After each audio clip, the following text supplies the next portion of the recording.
sommes sur le stand de l'Odéadome avec Michel Payet, la plus personne de présenter les rentes sétiennes qui ont obtenu, bien évidemment, énormément de prix pour ce concours agricole édition 2023. Dites-nous tout, Michel.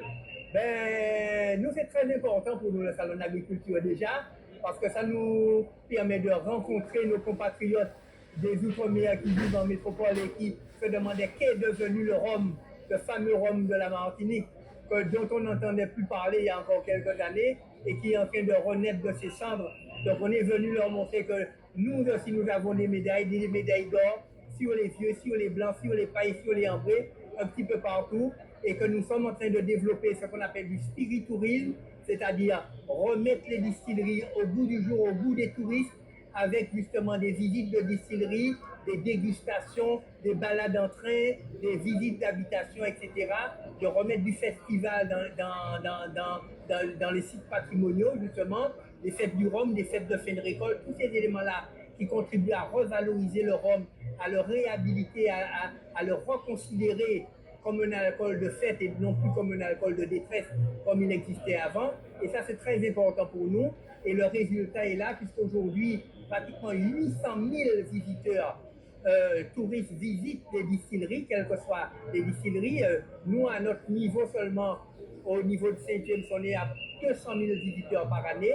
C'est vraiment une success story à ce niveau-là.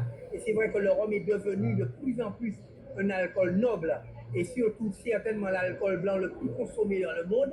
Et comme nous avons le haut de gamme de l'alcool le plus consommé dans le monde, donc nous avons une carte à jouer à ce niveau-là, une carte sur le haut de gamme, une carte sur le luxe, une carte sur le prestige et une carte sur les alcools nobles. Et c'est ça qui est devenu le rhum de la Martinique aujourd'hui. Et c'est pour ça qu'au Salon de l'Agriculture, notamment Saint-James, obtient toute une ribambelle de médailles, record battu, puisque nous en avions eu 4 cette année encore, et 4 l'année dernière, 4 encore il y a quelques années.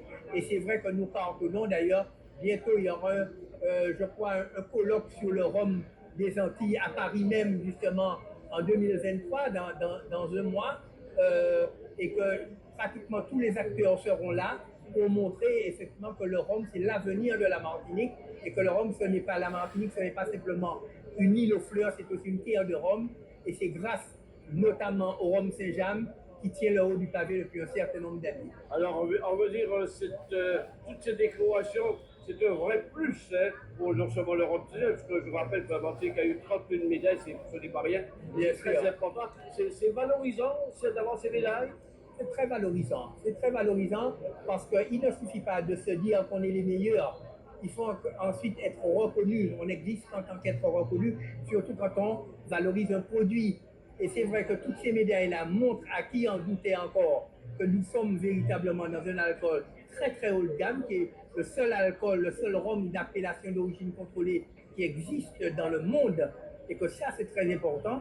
Et que nous travaillons justement à valoriser ce rhum-là et à le rendre de plus en plus haut de gamme, puisque aujourd'hui nous travaillons sur des millésimes, nous travaillons sur des grains et cuvées spéciales, nous travaillons sur des gouttes de colonne, sur des gouttes de fût, sur des récoltes tardives, etc., sur du rhum bio et toute une ribambelle sur des rhums élevés en fût de Bourbon américain ou des fûts de chêne blanc de cognac ou d'armagnac. Et c'est vrai qu'aujourd'hui, nous avons tout un panel et tout un échantillon de rhum de différentes variétés que nous présentons au public cette année. Il faut vous dire que Saint-James n'est pas né à Sainte-Marie. Hein. Saint-James est né à Saint-Pierre, sur les hauteurs de la montagne Pelée.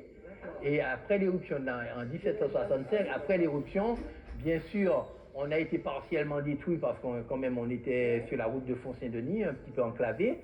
Et puis, on a décidé de laisser tomber Saint-Pierre. Hein. Après, c'est pas de, on s'installe un petit peu sur plusieurs sites sur la Martinique, dont Casse-Pilote, dont Saint-Joseph et surtout le Lamentin.